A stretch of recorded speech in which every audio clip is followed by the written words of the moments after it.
Welcome to World Traveler Cooking, where we cover interesting foods and interesting cuisines from around the world. Today we're going to make a Russian Napoleon cake.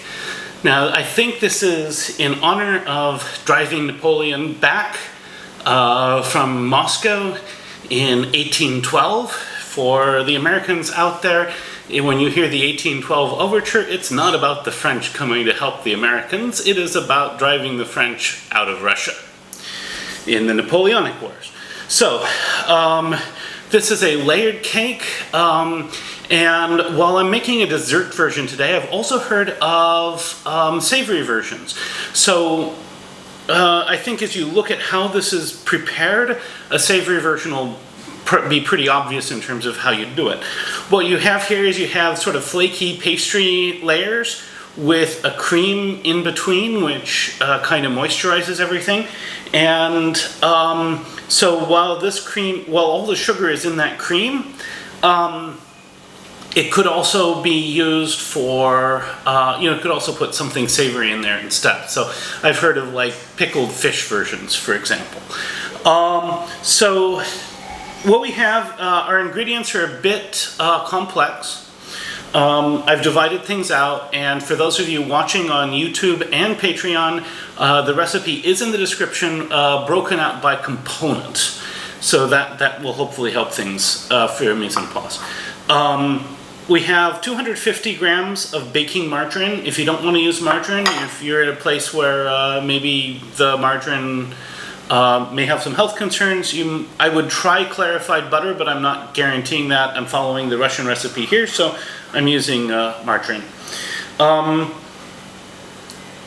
Let's see, we also have 150 grams of flour for our first dough.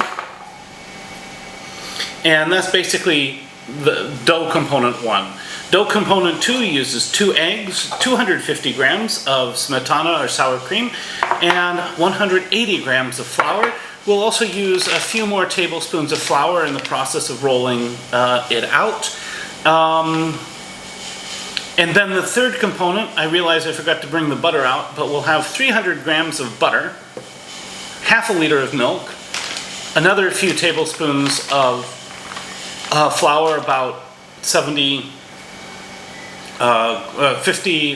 to 70 grams or so, and 150 grams of sugar. Should be about a cup and a half, I think. And so that's what we'll use for the cream. So, but the cream will get made after the pastry is pretty much done. So I'm not even bothering to measure stuff out, because then it's going to be a lot of stuff in the fridge for a long time. So don't measure out your cream stuff immediately. Yeah, let's go ahead and get started. So I've melted the margarine, and this is for the dough number 1. And I'm going to mix this flour in. And we should get something that's kind of a very loose dough. And this will effectively form the boundary layers in between the layers of our pastry. So we get this kind of slurry. For dough number 2, in a separate bowl, I'm going to whip my eggs. And as soon as these are beat reasonably well, they don't have to be perfect, I'm going to whisk in the sour cream. And I'm going to whisk this until everything's super smooth. So this will take a few minutes, and then I will be back. Now I'm going to mix the flour in a bit at a time, and this should eventually form a dough. So I'm going to add, this is my 180 grams of flour. And I'm just going to add a bit of it at a time, and I'll be back when all that is added. So the 180 grams has gone in, and basically we have a really thick batter. So we're going to sprinkle on, we have another 70 grams of flour that we will use, that we will knead in.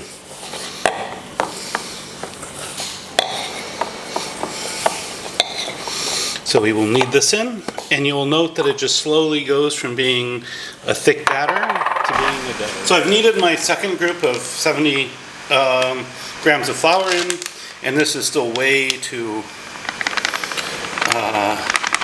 sticky. So I'm going to sprinkle a bit more flour on.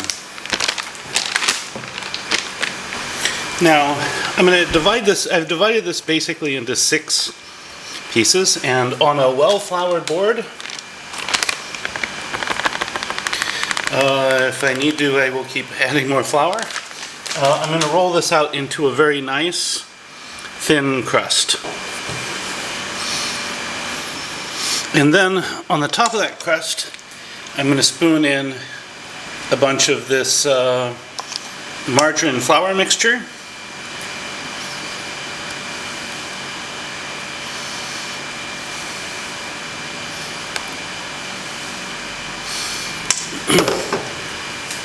And then I will place this, then we will layer these on a well-floured plate.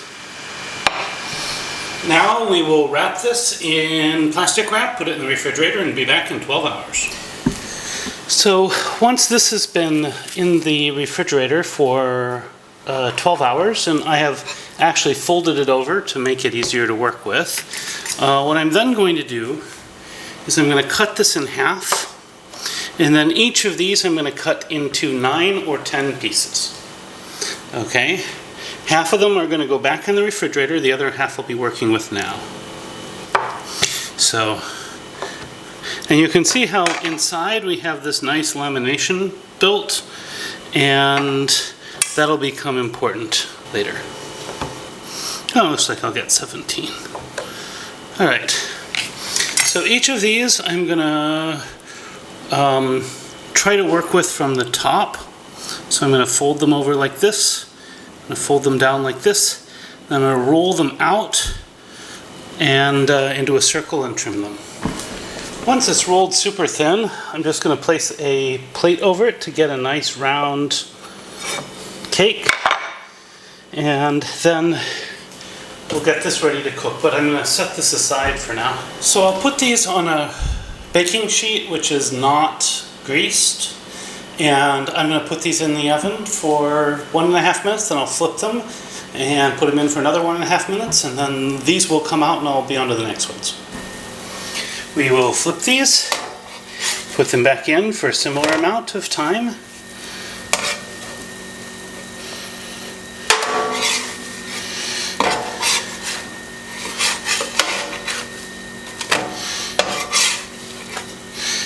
And then I'll be back. So eventually I'll have all of these little cakes cooked, as well as the trimmings. I'm going to set that aside while I make the cream now.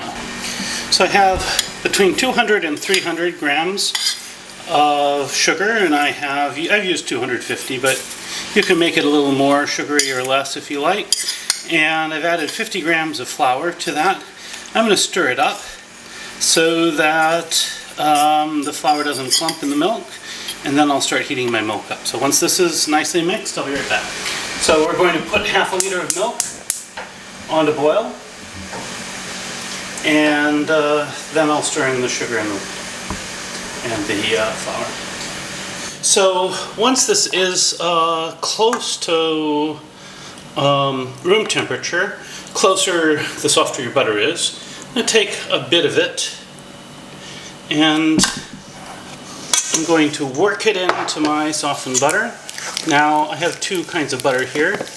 Both are French, which is nice and ironic. But one is a lot more firm than the other, so I'm going ahead and starting this while it's still a little bit on the warm side. When we get to the end of our cream, we're just going to take the crumblings and we're going to spread them around the top. Sort of like the ruins of Napoleon's army. And now for the taste test. I'm just going to cut myself a little piece of this.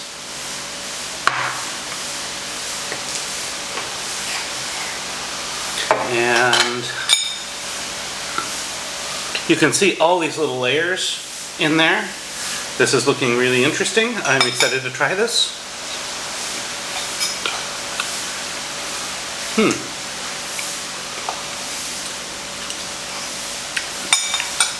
I'm just going to try this bit here.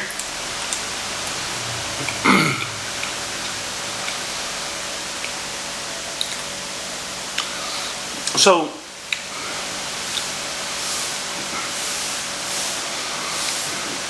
this really, the impression is much more as a pastry than as a cake. The texture is much more like a pastry, the flavor is more like a pastry. The texture is just amazing. It's like this crunchy pastry layers with, you know, rich cream in between. It's really, really, really good. There's an obvious reason why this is a major classic Russian cake. So definitely, definitely, definitely worth the effort. And the fact is, it may be a messy cake to make, but it's still worth the effort and it's worth the mess. If you like this content, you'd like to see more of it, please like, share, and subscribe. If you have anything to say about this video, I'd love to hear from you in the comments. Recipes in the description. Bon appetit, and see you next week.